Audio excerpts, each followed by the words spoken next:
In this video, I'm going to talk about multidimensional list.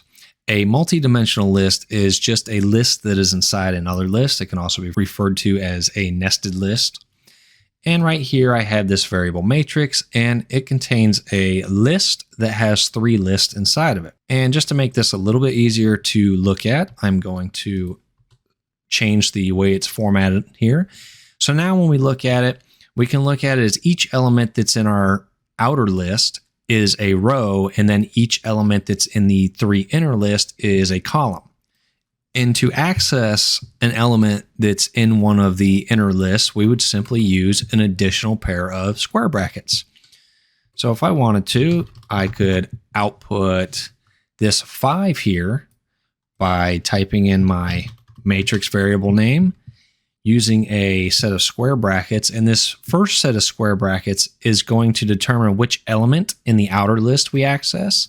And since I want to access this second element in the outer list, I'm going to use index 1.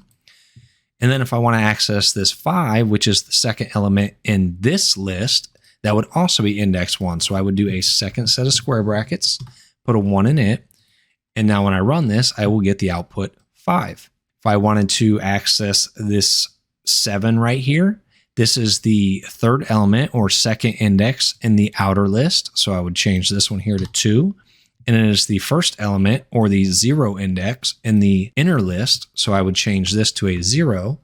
And when I run this, we'll get the output 7. You can go as deep with this nesting or multi-dimensions that you want. So if I wanted to, I could change this 5 here to be another list containing 1, 2, and 3.